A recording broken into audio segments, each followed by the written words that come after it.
izquierda, rosa derecha, rosa derecha, rosa derecha, rosa derecha, rosa derecha.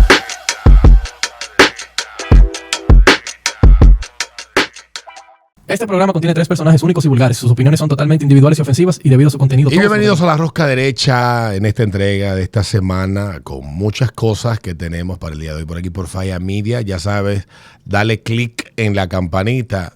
No te garantizo que eso sirva de mucho, pero yo lo hago con los canales que sigo y nunca me lo alerta en la aplicación de televisión. Está hecha para que tú veas lo que YouTube quiera, pero igual te seguimos saliendo los videos sugeridos si eres regular consumiendo lo que aquí hacemos. En el día de hoy está con nosotros aquí el señor Julio César Valentín Villa, el superintendente de historia de la República Dominicana. Esta semana, que está siendo bastante movida y que tenemos entonces un fin de semana largo motrenco, la semana que viene motrenco, porque tenemos un lunes de por medio que solamente lo van a aprovechar los empleados públicos. El martes es el día de las Mercedes. No sé, ¿tú has trabajado en el Estado? Como quien dice, porque es una institución que a veces es el Estado, a veces... A veces no, pero se maneja como una empresa privada. Sí, se maneja. Sí, se maneja como una empresa. No, el Estado es propietario, pero el manejo es totalmente casi al 100%. Tiene que generar dinero, no es exactamente, no es un barril sin fondo. La semana que viene es el día de las Mercedes. Las Mercedes genera mucha confusión en el imaginario de mucha gente.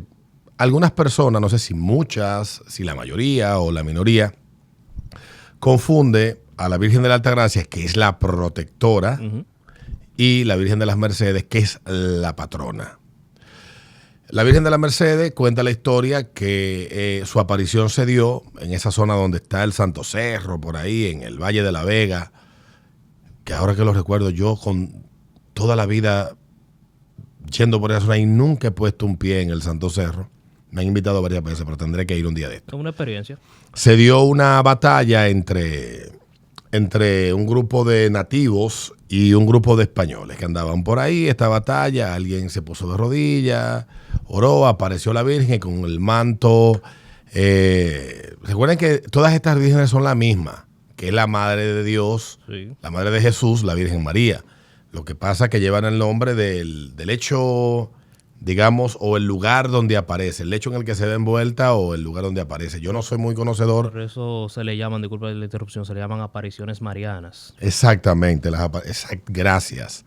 Entonces, la Virgen de las Mercedes o de los Favores, eso lo aprendí yo en la iglesia cuando yo era católico, se aparece en medio de este pleito. Yo tenía un profesor que había sido seminarista, había dejado el seminario, pero casi completó el ciclo. Y él nos daba artística y religión en la escuela donde yo me gradué de bachiller, en el liceo que me gradué de bachiller. Y él era muy crítico de la historia de la aparición de la Virgen de las Mercedes.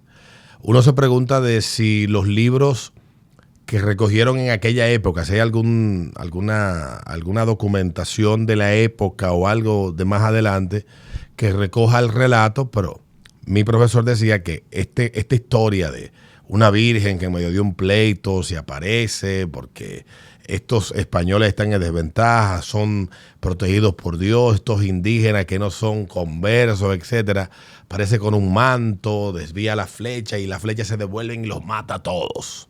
O la flecha o lo que sea que ellos hayan tirado, qué sé yo.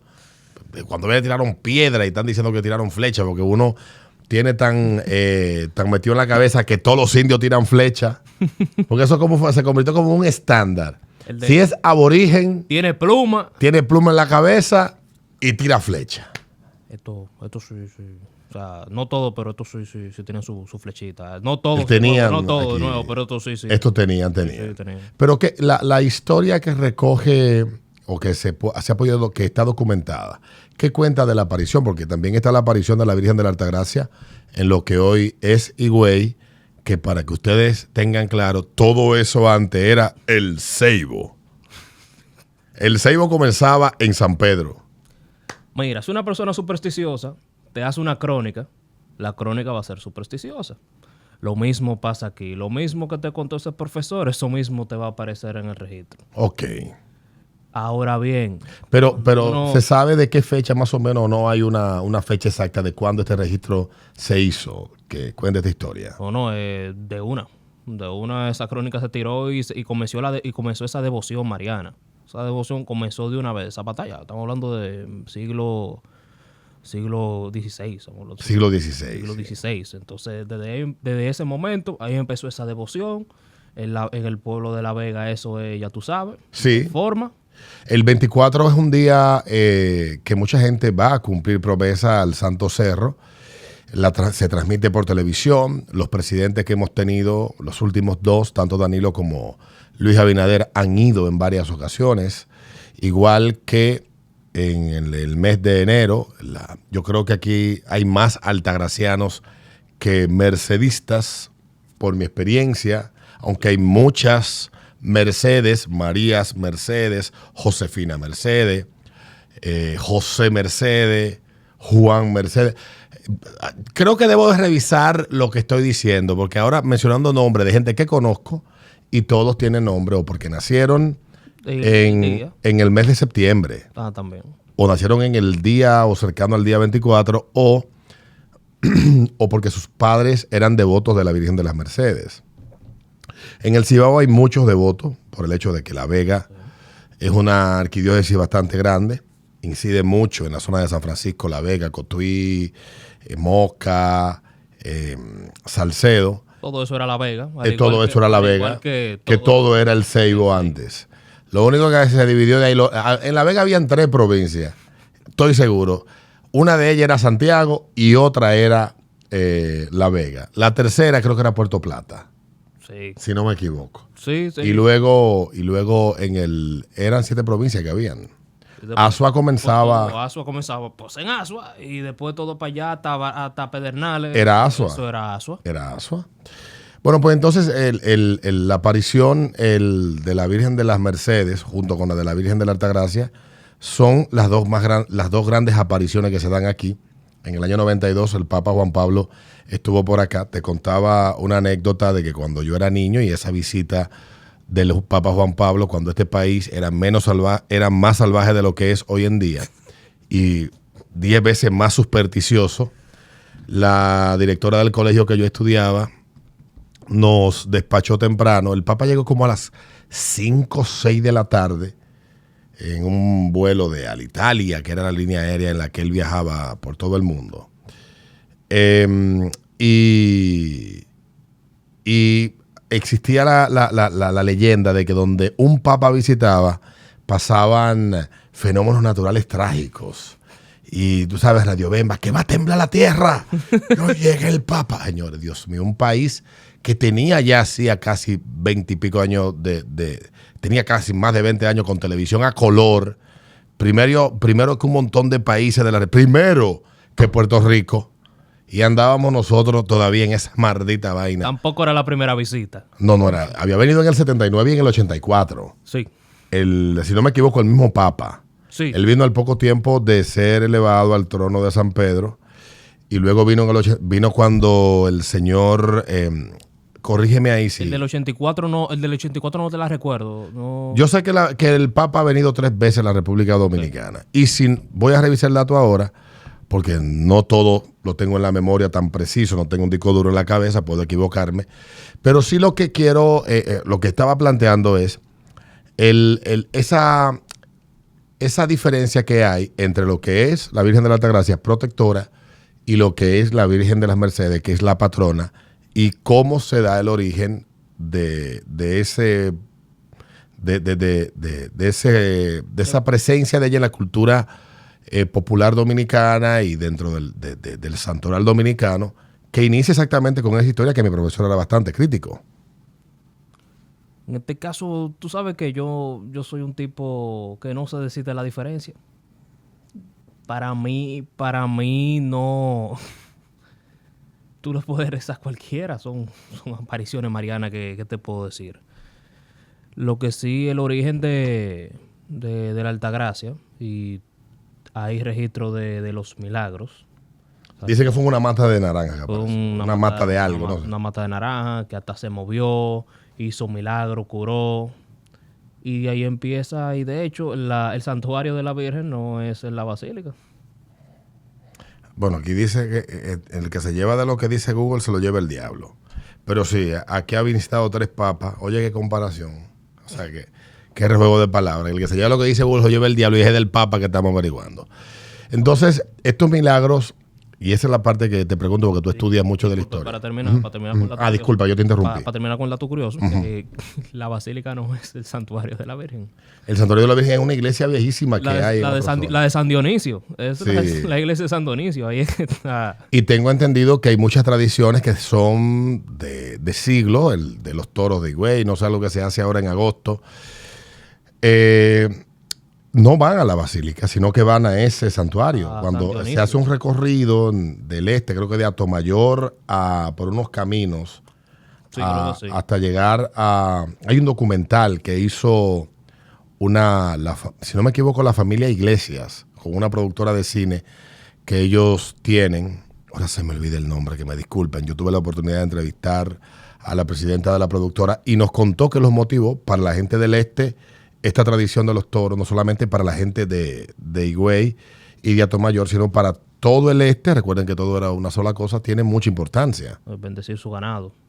Exactamente, fue como producto por dar gracias por una peste que hubo, de una enfermedad en un siglo no sé cuál. El ganado se salvó. Y el ganado se salvó y entonces en honor a ese milagro, pues se le entregan unos toros a la Virgen todos los años y se hace un recorrido. Yo sé que esa es una tradición muy importante porque de mi pueblo salía gente, siendo yo niños, que salían con destino a Atomayor para participar y dar gracias recuerden que el Cibao también tiene muchas zonas ganaderas, el pueblo de donde yo vengo hay una zona de mucho ganado, y uno oía, don fulano va con un grupo de vaca y toro y vaina y cosas para tal sitio, una ofrenda para la Virgen de la Altagracia. Pero en el caso de la devoción por una y por otra, en La Vega indudablemente es la devoción más grande a una Virgen, la tiene la Virgen de la Merced por ser sede del santuario de esta Virgen. Y hay tú sabes que el arzobispo tenía que registrar los milagros, esa cosa. ¿Cómo era que eso pasaba? O sea, al arzobispo le contaban, me salió una sombra en tal sitio. Y no solo eso, los testigos que afirman que ese tipo de cosas pasó. Y donde, igual que lo mismo que sirve para tú canonizar una persona o para tú beatificarlo. Por ejemplo, no sé si tú estás relacionado o conoces mucho de santería. No, yo no. Bueno, seguro que tú... O sea, cuando tú hablas de santería, te refieres al hecho de los santos, cuando aparecen, cuando sale el santoral. El sincretismo que se da, por ejemplo, sitios como Villamella, ese tipo de cosas. Pero... Conozco la historia de por qué la santería está mezclada. Es más o menos como que los negros lo que hicieron fue sustituir a las deidades que ellos creían. Sí, claro que por la religión que le querían imponer, y cada santo fue ocupando el lugar de alguna deidad que ellos veneraban. Correcto. Más o menos por ahí. Sí, ese es el sincretismo religioso. Pero hay un médico venezolano. Sí. Que es un señor con sombrero y en la corbata. Casa San Gregorio. Don Gregorio. Todavía no es santo. Todavía no es santo. Pero sí, la primera vez que yo vi un cuadro de San Gregorio fue en la casa de una vecina de mi abuela. Y a mí era el santo de los enfermos. Bueno, todavía no. El santo no es santo, pero que la gente lo hizo santo. Sí, todavía se está estudiando los milagros. Los milagros. Se está estudiando los milagros, se está investigando. Él era un médico tipo Cruz Jiménez, dedicado a la docencia de la medicina, pero también dedicado a la salud de los pobres. Y que el tipo era buenísimo. Y habían 600 carros registrados en Caracas y a él le tocó uno. Lo atropelló un carro. Lo atropelló un carro, sí. Lo atropelló un carro de eso. Sí, pero estoy hablando de hace casi 40 años. Más. No, 40 años de la experiencia de la primera vez que yo vi un cuadro de Don Gregorio, San Gregorio, dependiendo quién fuera el que te lo dijera. Esa señora falleció hace muchos años, pero era una vecina muy, muy, muy amiga de mi familia. Y fue en su casa que un cuadro grandísimo, creo que era como de 22, una vaina enorme así que ella tenía en su habitación. Sí. Ella era muy devota y siempre tenía alguna luz encendida. Bueno, pues para los que tengan el chance de estudiar esto, también el caso el que yo más reciente recuerdo y del que uno de los casos que más me impactó conocer de una aparición mariana, como tú bien lo señalaste, es el de la Virgen de Fátima. Claro. Esto es en Portugal. En Portugal. Hay una película, hay una serie también y hubo unos muñequitos. Los muñequitos antes tenían como un matiz religioso. La iglesia antes como que tenía una maquinaria propagandística mucho más efectiva que lo que tiene hoy en día. No vamos a... Propaganda, la palabra está un poco corrompida, pero no está mal usada.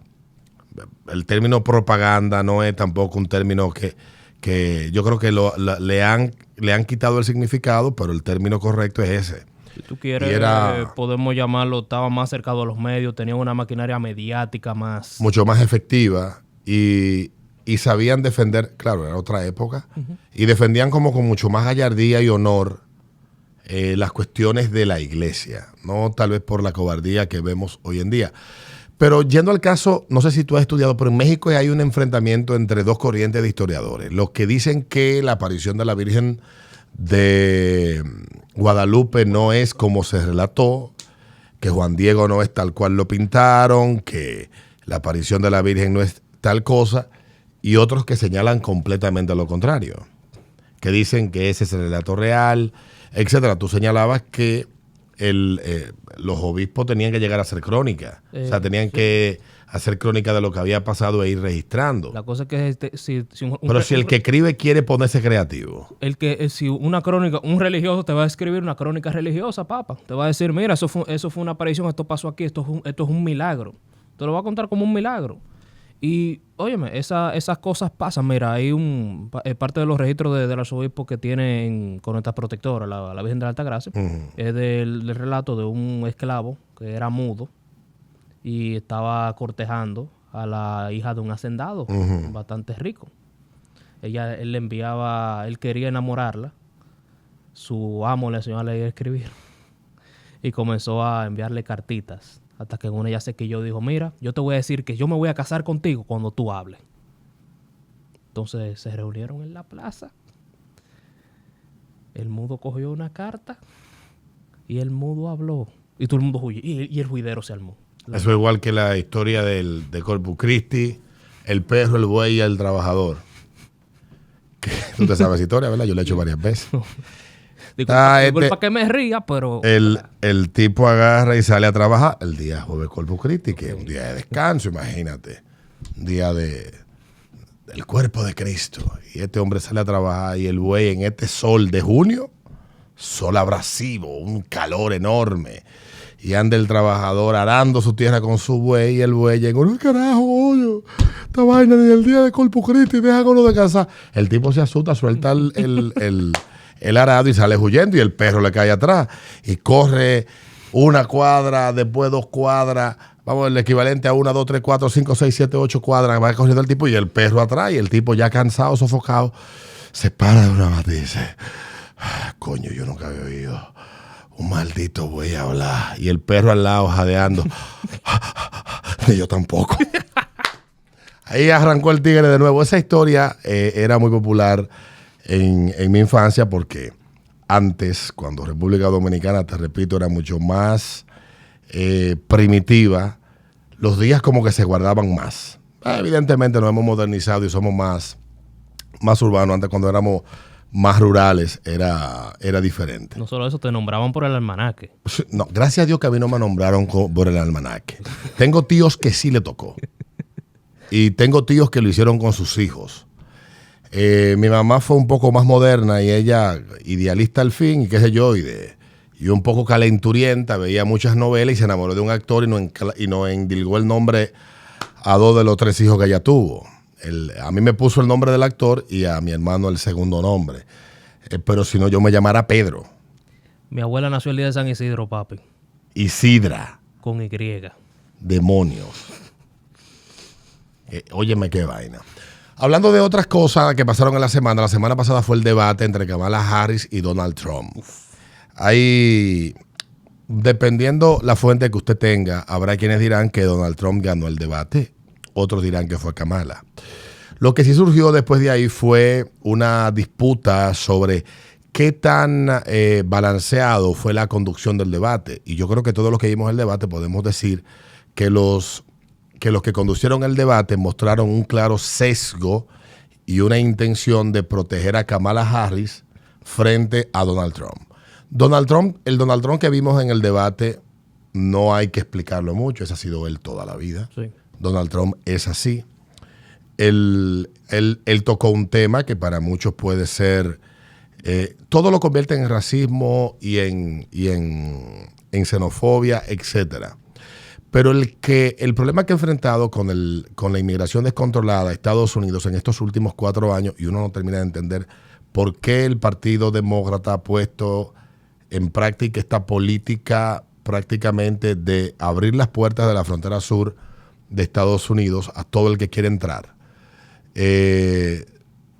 Uno no sabe de dónde viene. Hay quienes plantean que ahí detrás lo que hay es una agenda a mediano y largo plazo del Partido Demócrata, porque saben ellos que el inmigrante vota 7-3, 7 votan por el Partido Demócrata, 3 votarían por el Republicano, por lo menos esos son los números de ahora que ellos tienen, aunque hay lugares como el estado de la Florida, donde la mayor cantidad de inmigrantes son de origen cubano y el cubano americano es por tradición republicano. ¿Qué determinó eso? Ni puta idea. Tengo algo que agregar. Yo estuve viendo los mapas del votante, ¿sabes? Que este partido azul, este estado es rojo. Sí, los estados que no hay forma de que el votante cambie su voto y que el estado cambie. Texas, California, ahí no hay forma.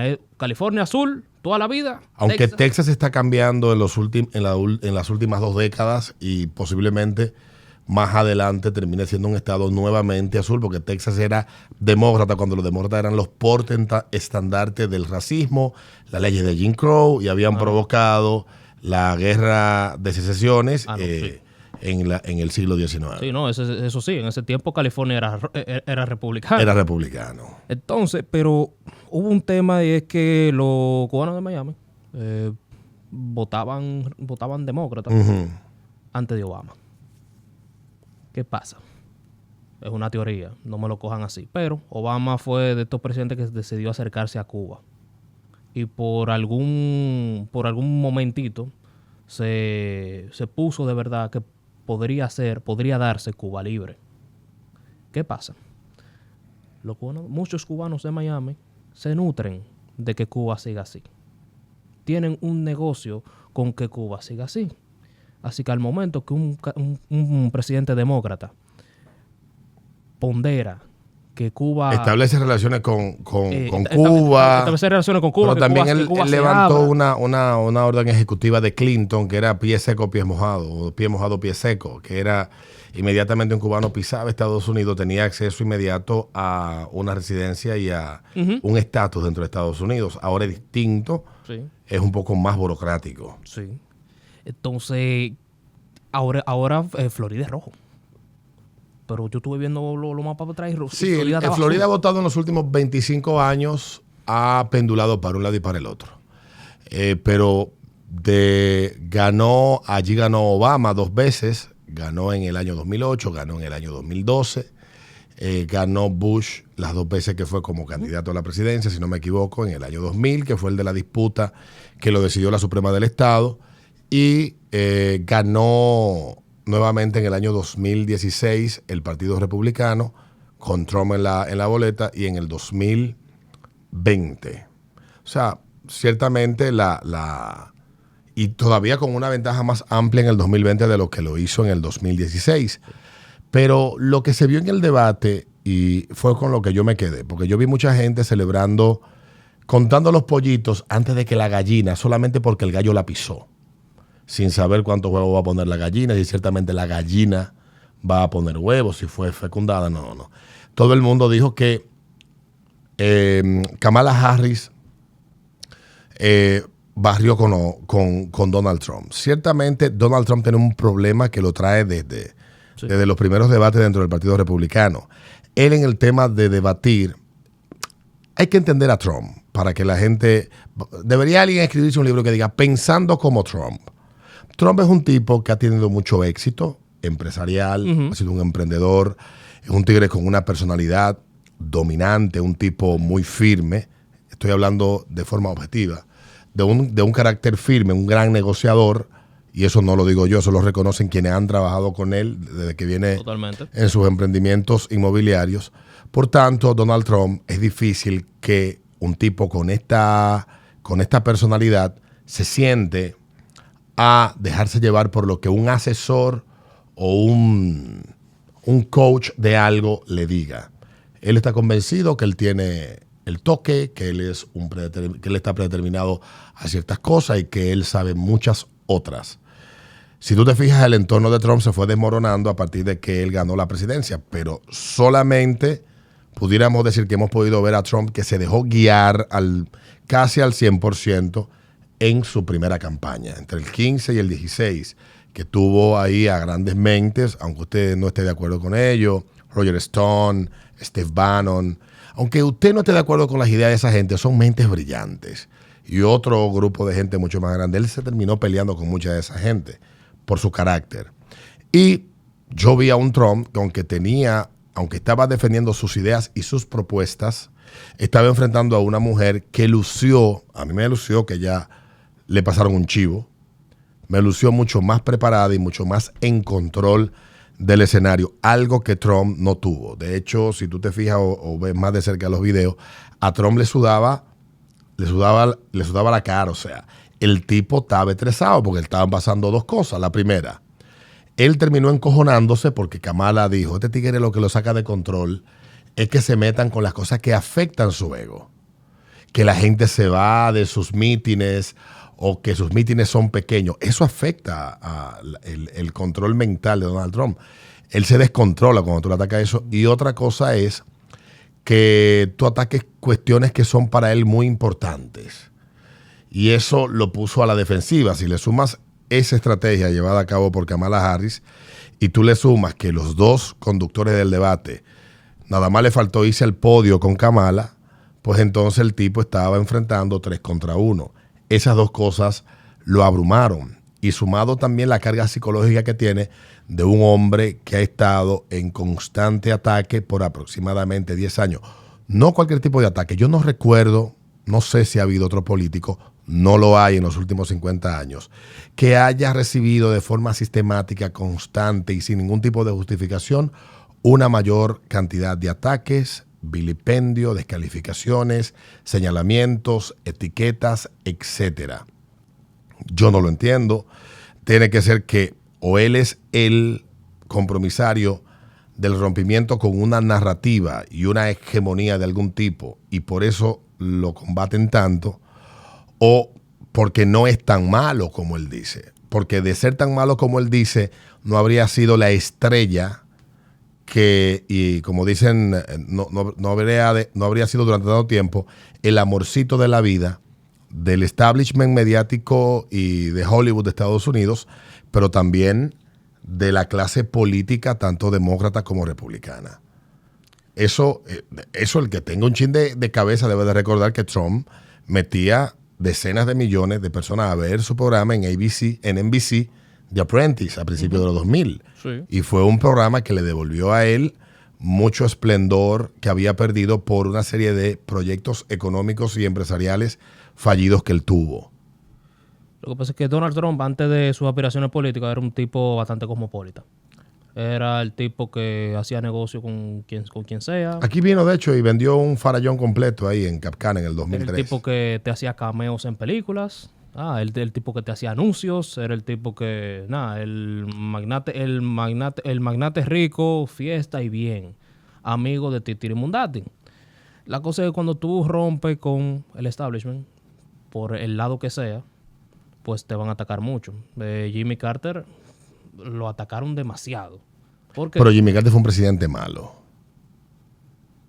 Porque vamos a los resultados. Le dicen presidente malo, presidente mamita, presidente entreguista, presidente... Porque Jimmy Carter fue el arquitecto de mocharle la cabeza al Shah en Irán. Si hoy gobiernan los ayatolás en Irán, tienen que darle las gracias a la reunión de el presidente de Francia, el primer ministro británico y el presidente Jimmy Carter en la isla de Guadalupe, aquí en el Caribe, Y esa reunión fue para tomar la decisión definitiva de mocharle la cabeza al Shah.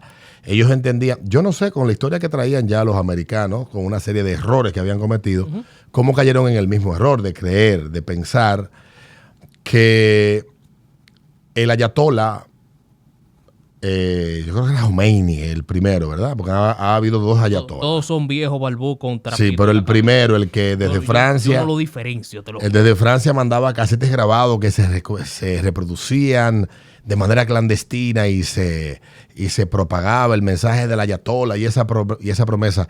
Irán era un país de avanzada cuando le mochan la cabeza al ayatollah, al Shah, que gobernó por más de 30 años y reinó en ese país. Y nada, que era un aliado no solamente de Estados Unidos, sino también de Israel en la región. Y los enemigos de Irán eran otros. O sea, los enemigos de Irán en la época eran los mismos enemigos de Estados Unidos y de Occidente. Pero ese error son uno de los que le imputan a... Él pagó el precio también de la crisis petrolera, el costo de esas...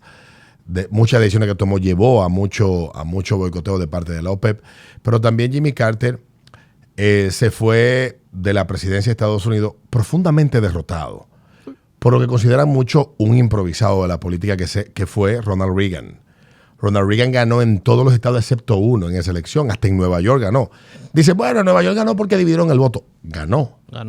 Por la razón que fuera, ganó Ronald Reagan en la década en el año 80 en esa elección, y Jimmy Carter se fue para su casa simplemente a crear una fundación. Y escribir libros. Escribir libros, reparar casa y andar observando elecciones por el mundo. 10 años después de esa derrota, Jimmy Carter vendría a República Dominicana a observar la elección entre Juan Bosch y Joaquín Balaguer en el 90.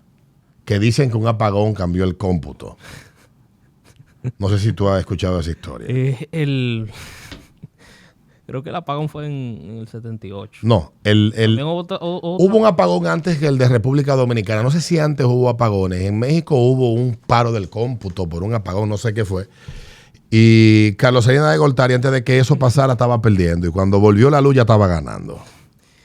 Entonces volvió y aquí pasó algo similar en el 90.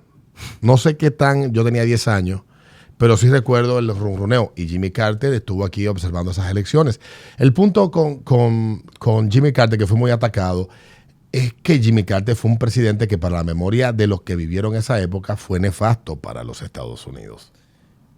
Volviendo al debate, teniendo en cuenta que Trump no es un político tradicional. Ni es un buen hombre para debatir. Trump no sabe debatir. Personalmente, el político tiene un manejo distinto a Trump.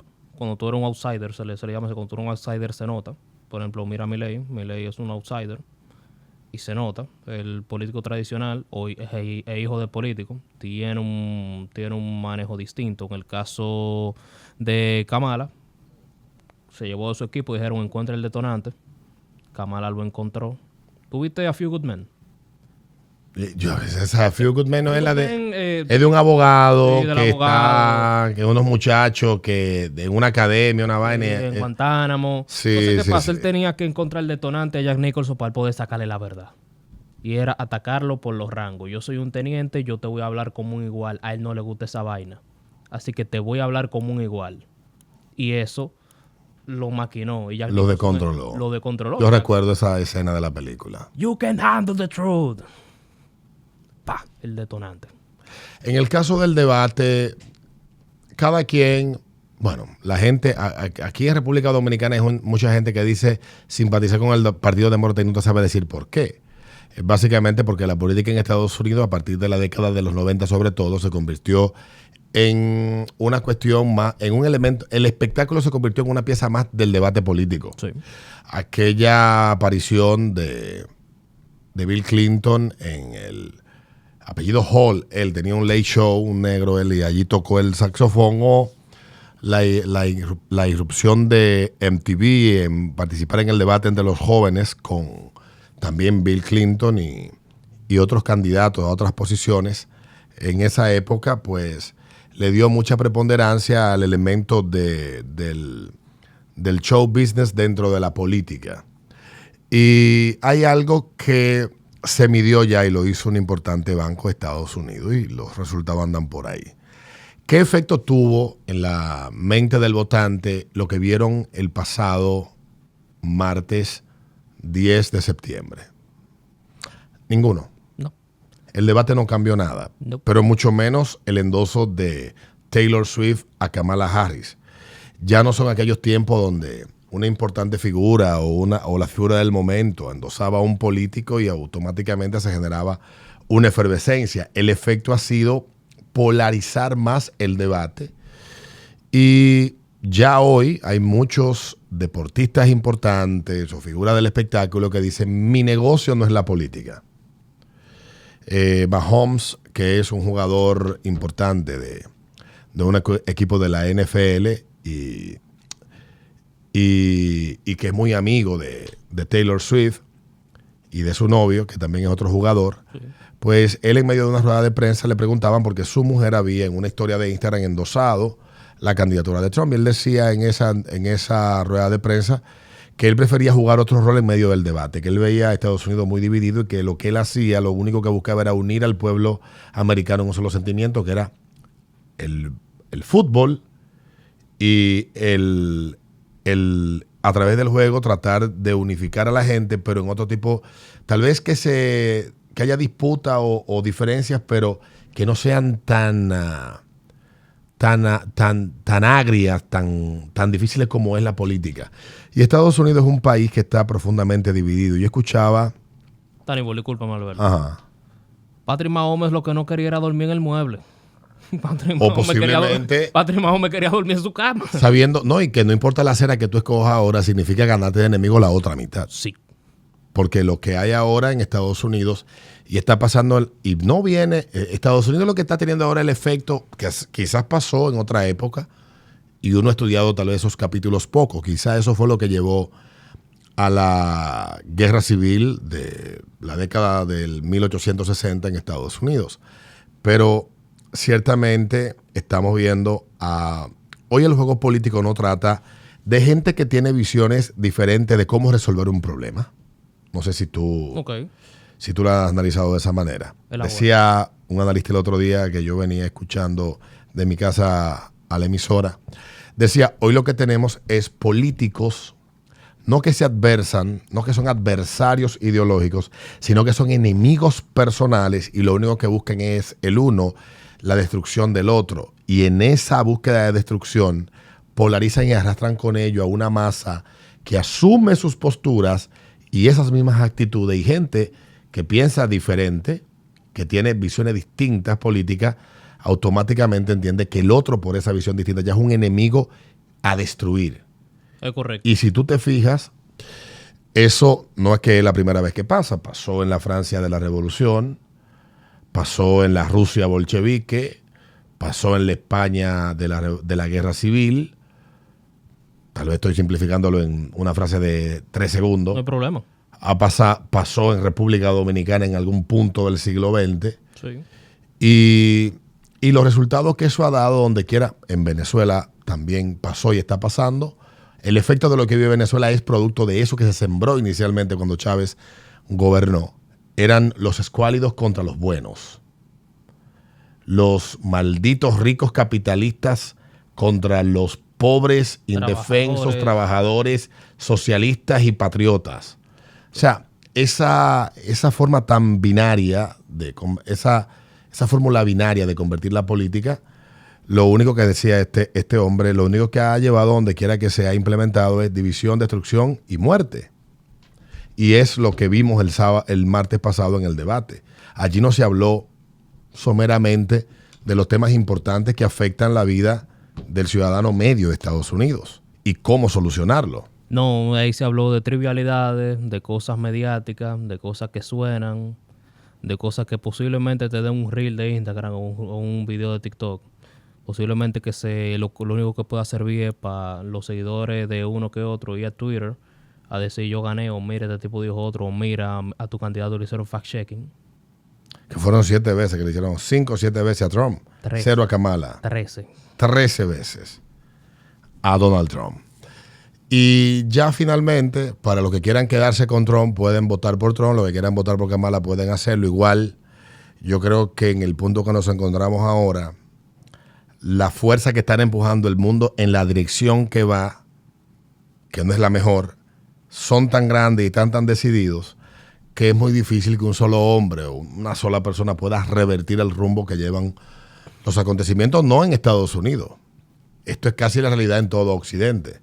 Lo de Chile respecto a ciertos temas no ha hecho más que incendiarse más en este último año. El fuego que allí estaba empezando a arder, o lo que está pasando en países como Brasil, donde un juez toma la decisión de censurar una red social y el mundo se queda callado. Sin embargo, a Chile le fue mejor de lo que yo creí. Yo creo que sí. Al final las instituciones chilenas han funcionado. Y el muchachito se ha comportado. Él bajó la guardia. Es que es un incompetente de marca mayor. De verdad es que no le queda más de otra que ser sumiso. Pero ya cerrando por aquí en el patio, no sé si tuviste la oportunidad de ver ayer la semanal del presidente y la propuesta y la presentación de las fusiones, de reducción de instituciones, etcétera. ¿Qué visión tienes tú de eso? Yo lo veo genial, pero me queda una duda. ¿Se reduce la institución, pero se reduce la nómina? ¿O simplemente van a hacer simplemente esa institución que fusionaron, la van a hacer más grande? ¿Va a manejar el Ministerio de Educación, ahora el Ministerio de Educación con todo, va a manejar 9% del presupuesto nacional o se verá reducido? Porque hubo una época que el tema de la educación superior, no sé, era como una dirección de alguna institución, no recuerdo cuál era. La convirtieron en ministerio en los 90, 2000, por ahí. Y el Ministerio de Educación era, aparte de educación, era el Ministerio de Educación, Secretaría de Educación, no sé qué rayo, y cultos. O sea, era también la autoridad que gestionaba la cultura en la República Dominicana. Sí. Y empezaron a quitarle funciones y el mismo ministerio que surgió a partir del gobierno de Danilo Medina, se dio la necesidad, como decía hoy Julio Martínez Pozo, de tener que irlo subdividiendo porque es demasiado grande. Pero si dijéramos que el Ministerio de Educación tiene cuestiones que, vamos a hablar de eficacia y de eficiencia, que tú digas, bueno, es tan eficiente que haya un Ministerio de Educación Superior, es una cuestión innecesaria, porque con la eficiencia y la efectividad que opera, pues pudiéramos meter esa vaina ahí, hacerlo un viceministerio y va a funcionar a la perfección. Pero si algo tiene el Ministerio de Educación es que no es ni eficaz y mucho menos es eficiente. O sea, no cumple al 100, ni siquiera al 30% con sus objetivos y nos cuesta un dineral lo que ellos hacen. Entonces, sumarle educación superior sería como echarle a un barco que se está hundiendo o un yunque de acero. Con esa no estoy de acuerdo, pero estuve de acuerdo, por ejemplo, con lo del acuario. Esa fusión del acuario le da un carácter más académico. Eso debieron dárselo a Corpotel. No estoy La seguro. vaina esa que maneja de que los hoteles que son del Estado y ahí hace un restaurante y coger los salones del acuario y poner mesa y temático y gestionar esa vaina de que venga a comer rodeado de los peces, vaina así. Porque ¿cuándo fue la última vez que tú fuiste al acuario? Pero es que también el acuario 20 años. Yo fui en el 2004. Tenía 9 años. Yo fui a celebrar un cumpleaños al acuario. Cuando dejaban celebrar cumpleaños. Pues yo fui, me parece que era un paseo escolar. Y también hay que entender que el acuario no solamente es una visita, sino que también es un centro de biología marina. Y eso es importante, por lo menos en ese aspecto. Que sea una vaina solamente académica y que puedan, aunque sea, mejorar. Pero la idea de restaurante y academia no está tan mala, ¿eh? No, hay que sacarle cuarto. Sacarle dinero. Yo estoy de acuerdo a que se le saque dinero a lo que se le tenga que sacar. La pregunta con la que yo me quedo de cuál es la filosofía detrás de la acción, porque ciertamente tú lo dices y tienes mucha razón. Desaparece la institución, pero el presupuesto que maneja, la partida presupuestaria que tiene la institución, se va a eliminar, porque te hablan de 25,000 millones, pero ¿de dónde se saca el cálculo de que nos vamos a economizar 25,000 millones? Hay recorte de personal, hay recorte de... Aquí voy. Esa es mi pregunta también. Yo pienso que si no es mala la idea de que nosotros tenemos un estado demasiado grande, un estado hipernumerario, con un montón de gente incompetente nombrada en posiciones que no resuelven absolutamente nada, solamente porque son gente que están allí con un fin político. Te voy a poner un ejemplo, a ver si tú conoces sobre esto. ¿Tú sabías que aquí hay una oficina para el cambio climático en la República Dominicana? Me parece que en el Ministerio de Medio Ambiente que está eso. No, es aparte. ¿Qué? Y tiene de nómina una nómina de más de 5 millones de pesos mensuales. Ok, supongamos que no vamos a entrar en el tema de que si existe o no el cambio climático, eso debería estar en el Ministerio de Medio Ambiente. Eso debería ser una oficina en el sótano del Ministerio de Medio Ambiente, que se encargue un tigre que lo único que le guste sea bregar con esa vaina y se le pague un par de, porque dicen que son unos acuerdos que están firmados que establecen que debe de existir. Pero tú tener un ministerio, una vaina, una oficina, una desgracia, donde tú tienes en la cabeza una persona que está ahí no por lo que sepa o no sepa, no sé si sabe, lo único que está ahí es porque formó parte tal vez de lo que llevaron a lo que están y que nos cueste 5 millones de pesos de algo que no sirve absolutamente para nada. Pero es que nuestras emisiones no son significativas. Ni que lo sean. Está bien. No, espérate. Vamos a poner que sí. Las emisiones de los países son significativas. Vamos a imaginarnos que el cambio climático es una cosa segura. Como quiera, nuestras emisiones no son significativas comparado con China. El argumento, China hace lo que le dé su maldita gana. Y no firma nada de lo que los demás países van sumisamente y firman. Entonces, y los que proponen la firma de los documentos no lo firman Estados Unidos, Rusia, Francia firma con ciertas adendas. Dice, no, yo voy a cumplir con esto y con esto no, y aquello sí, aquello no. Entonces yo tengo una ley de medio ambiente que se cumpla a cabalidad, y si todavía no es suficiente, pues vamos entonces a ponderar otras ideas, no hay ningún problema, pero tenemos una ley que es bastante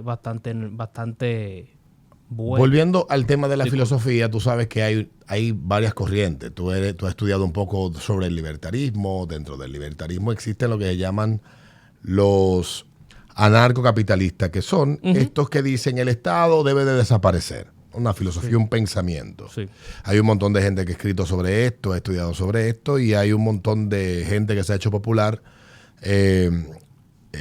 divulgando estas ideas en YouTube, en podcast, etcétera, tanto en inglés, en español, en todos los idiomas. En Brasil hay una corriente bastante fuerte. Hay que hablar de Milei, que ha sido uno tal vez de los más exitosos al respecto. El anarcocapitalista eso es lo que propone. Pero vamos a decir que el pragmatismo lo lleva a pensar en lo posible. Sí. Y lo posible sería el minarquismo, que no es la desaparición del Estado como un ente que accione e interactúe en la sociedad, más bien llevar el Estado a la más mínima expresión.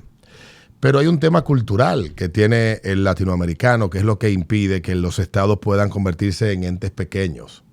Y es que el latinoamericano tiene una devoción casi religiosa por la participación del Estado en su vida. Y a cada problema una solución estatal. Y cuando tú le hablas o digamos, yo me gustaría preguntarle, ¿cuál es la visión filosófica detrás de lo que se propone? Porque ciertamente aquí hay entidades que no sirven para nada y que lo que nos cuesta a nosotros es aceptar que no sirven para nada. Sí. Y que lo que hacen es cargar al ciudadano con un gasto que, si nos deshacemos de él, pues haría que el Estado tenga que ir al bolsillo del ciudadano o a buscar deuda para comprometer a las generaciones futuras para poder financiarla. Digamos, ¿para qué sirve el Ministerio de la Juventud o para qué necesitamos un Ministerio de la Mujer? Y eso estoy hablando de dos ministerios que son completamente infuncionales e inútiles. Si no vamos a hablar de direcciones, de entes dentro de alcaldías, de funciones que tienen sobre su espalda los legisladores. ¿Qué busca un legislador manejando un presupuesto social? Los legisladores no están para llevar no están para administrar fondos públicos. No. Comenzando por ahí. No. Ellos son, se supone, esto es ser juez y parte, ellos son quienes fiscalizan y son el principal poder del Estado. Por tanto, ellos deben de estar lo más alejado posible de aquellas cuestiones que ellos están supuestos a fiscalizar, a que le den cuenta de. Si esto es básicamente una cuestión cosmética para entretener, yo igual prefiero tener un pensamiento crítico frente al tema que pesimista, pero te pueden decir muchas cosas, te pueden plantear un montón de cuestiones que tú te puedes distraer, pero al final, si tú analizas cómo el Estado ha ido creciendo en los últimos 25 años, el tamaño, la burocracia de cuestiones que habían desaparecido, volverlas a poner en vigencia, evidentemente que aquí esto no es un tema de discusión del Partido Revolucionario Moderno, ni de Luis Abinader. No. Esto debe de ser una discusión de todo el liderazgo político y empresarial. ¿Cuál es el Estado que queremos tener en República Dominicana? ¿Un Estado hipernumerario y costosísimo? ¿O un Estado que tenga las instituciones que demanda el tipo de país y economía que somos? Correcto. Para poder convertirnos en el tiempo en un país mucho más competitivo y mucho más próspero. Porque la gente aquí piensa que el dinero que cae en las cuentas del Estado es del cielo, es un milagro, como la aparición de la Merced o de la Virgen de la Altagracia. No, no es un milagro. Cada cuestión que nosotros hacemos, esto todo, pensar aquí, tiene un impuesto grabado. Y mira, sí veo mucha gente ponderar el minarquismo, no sé cómo tú lo ves, pero cada estado debería entender qué es lo que le funciona. Y nosotros deberíamos entender eso. Si reducir el Estado hasta el punto que no funciona, pues es... Llevarlo al absurdo tampoco. No, porque hay gente, porque es de la- porque hay gente que tiene que... En el extremo que estamos tampoco parece muy sostenible en el tiempo, pero hay que buscar una forma de que sea viable, aunque no convirtamos esto en... ¿Cuál es el país más liberal del mundo que se pueda mencionar? Donde el Estado es pequeñísimo y hay poca intervención estatal en muchísimos aspectos. Emiratos Árabes Unidos, podríamos decir. Digo, es una tarea que... Me voy a quedar con esa tarea Ok. para la próxima vez que hablemos. Pero tú estabas diciendo que llevarlo al absurdo de que el Estado termine ya... Podría no funcionarnos. Porque ya yo pienso que hoy día el Estado moderno democrático pueden reducirse, porque una cosa es tú tener un acuario fundado por el Estado, donde si hay investigación marina, y otra cosa es tener maldito inaguja, inacoco, inasemilla, que es esa vaina, loco. Y eso, que quieren un inarroz también. No joda tú. No. Yo tengo un ministerio de agricultura, ¿para qué quiero un inarroz? Y hay un montón de institutos y vainas que tú te preguntas, ¿para qué sirve eso? Tengo un amigo que trabajaba en uno de esos institutos y uno de los que estaba ahí se llevó un camión. Este país es muy particular. Tiene muchas cuestiones. Hubo que ir a buscar el camión con la policía. Ese hombre juraba al diablo que ese camión era de él. Pero no sé si tú has escuchado el capítulo de la historia en un gobierno en los 80 del director de una institución que el día de pago llegó la nómina y él mandó a depositar el cheque a su cuenta personal. Okay. Y hubo un escándalo en la época por eso. Y lo que pasó también aquí en un ayuntamiento hace poco, que el alcalde de un distrito municipal depositaba la mitad del dinero que depositaba la liga municipal para las cuestiones de vaina y lo transfería a su cuenta personal en el mismo banco. Mira, si hay que tener dos cocos. Eso es otra cosa. O sea, dos cocos que tú transfieres de la cuenta. ¿Y cómo lo hacía? Porque se supone que esos son un grupo de personas que tienen unos códigos para transferir. ¿Cómo lo hacían? La corrupción es corrupción, tú corrompes a todo el mundo. Todo el mundo tiene un precio. Y mira, eso es otra cosa, liga municipal. Se puede ir también, si yo tengo la FEDOMO ahí. ¿Pero qué es FEDOMO? Bueno, la Federación Dominicana de Municipios, que ya eso fue es otra vaina. Fue otra vaina formado, pero después en los 2000 por ahí. Pero formado por los mismos alcaldes. Por los mismos alcaldes. Con la misma función de la Liga Municipal Dominicana, pero sin el presupuesto. Tú has dicho algo, y creo que ya ahí podemos ir terminando, y es el tema de la corrupción. En República Dominicana no va a desaparecer la corrupción por una cuestión cultural y ancestral del latinoamericano, pero también porque la medida en que aparecen más instituciones, más regulaciones, más burocracia y más burócratas, las posibilidades de que haya más espacio para extorsionar, para violentar, para subvertir, van aumentando. Y la capacidad fiscalizadora y de persecución que tiene el mismo Estado, porque es una cosa absurda. El Estado se fiscaliza a sí mismo. Pues, una vaina absurda. O sea, ¿cuándo fue la última vez que tú escuchaste a un funcionario público siendo interpelado en el Congreso de la República? Tú lo viste por televisión. Al estilo americano, panameño o costarricense. Vaina impeachment, ¿no? No, un impeachment es un juicio político. Ok. Pero en el caso de... Yo veo mucho noticias de Costa Rica. En Costa Rica ahora hay un berenjenal entre la oposición y el que está en el Ejecutivo. Ok. Y todas las semanas ellos, para joderse la vida, de alguna manera, se viven hiperfiscalizando. Y toda la semana hay un funcionario dando una explicación distinta en el Congreso. ¿Cuándo fue la última vez que tuviste eso acá? Nunca lo vi y mira, me parece una práctica bastante sana Y yo pienso igual. de hiperfiscalizarse, a diferencia de Taiwán, que se van a la trompa toda la semana. Taiwán y otros países de Europa del Este. ¿Viste lo del debate de la alcaldía de Sao Paulo y el sillazo? Un sillazo. Los brasileños están en otro universo en cuanto a política se refiere. Porque Brasil fue el primer país que televisó un debate. Eso lo cuenta el profesor de la Cruz. Que Brasil es muy grande también. Y cuando tú vas a Brasil, tú te encuentras todas las historias habidas y por haber. De un presentador de televisión que terminó siendo... presentaba un programa de líneas rojas, de estos que presentan muertos, vainas. No sé si tú has oído esa historia, que él tenía una banda que mataban gente, él llegaba y reportaba y que ayudaba a resolver los casos y vainas. Terminó siendo diputado estatal en un estado de Brasil y luego sería objeto de una investigación, terminaría renunciando, sometido a la justicia y murió en el proceso. La familia alega que él fue objeto de una acusación falsa, pero Brasil es bien pintoresco. Es todo, tiene todo. Eso es gente, demasiada gente. Eso es saco 200 y pico de millones de gente. 205 millones de personas, papá, en ese pedazo. Bueno, el asunto es que hay que ver, yo no soy tan pesimista con el tema, que ya el tema se esté discutiendo en la República Dominicana y vamos a estar de acuerdo, el Estado nos cuesta demasiado dinero a los contribuyentes para lo que resuelven. A las pruebas me remito, un solo ejemplo, el trébol del 9 de la autopista Duarte, tienen casi 4 años haciéndolo. Y el meme de lo que pedí por Temo y lo que me llegó, yo creo que no puede ser más ilustrativo. Ojalá y que sí se pueda discutir esto, ojalá y que haya gente que le interese estudiar sobre este tema. Yo no veo tan mala la iniciativa, no la veo ni siquiera mala. Yo no veo... Lo que sí creo es que si ese es el camino para empezar a reducir el camino del Estado, me parece perfecto. Uh-huh.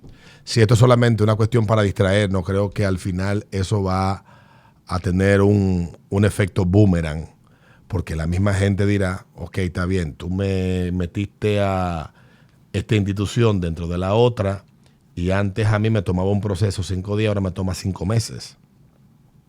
Y ha pasado con muchas cosas en este gobierno que han vuelto a la década de los 90, sacar pasaporte, por ejemplo, una certificación en la Dirección General de Migración, antes tomaba 4 horas, ahora toma 4 semanas. Y un montón de cosas más que se han ido degradando y no tienen que ver necesariamente con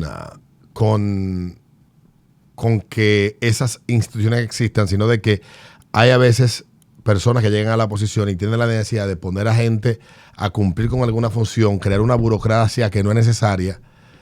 Y hay una comedia venezolana que a mí me gusta mucho, que se llama Radio Rochela, un programa de comedia, que ellos se burlaban mucho de esa hiperburocracia que había en Venezuela en la década de los 80, y había un mismo documento que revisarlo 5 veces y ponerle 5 sellos. No porque el documento lo necesitara, sino porque la institución necesitaba justificar el trabajo de esas 5 gentes. Y eso pasa en muchas instituciones en República Dominicana. Y casi toda la parodia política se tira ese tema. No sé si tú llegaste a ver la comedia de Zelensky, que se llama Servant of the People. No.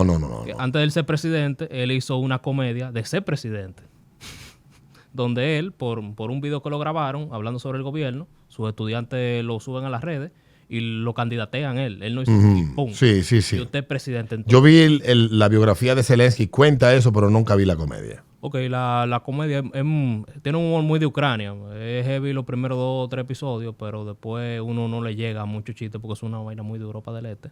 Pero si toca ese tema de la burocracia, reduce todo, casi todo. Lo único que llega aquí de Ucrania es la radiación de Chernobyl y un poco de trigo. No creo que llegue más de ahí.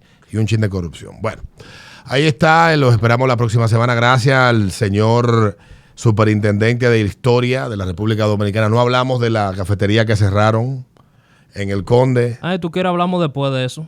Cuando ya tengamos el trasfondo real de qué fue lo que pasó, por qué cerró. Sí. Porque me cuentan que ustedes, los gestores y divulgadores de la cultura, están profundamente afectados por el cierre de esa cafetería, que eran habitués a estar allí tomando café y compartiendo entre intelectuales. Si todo el mundo estuviera ahí bebiendo café, no quiebra. Bueno, déjalo ahí.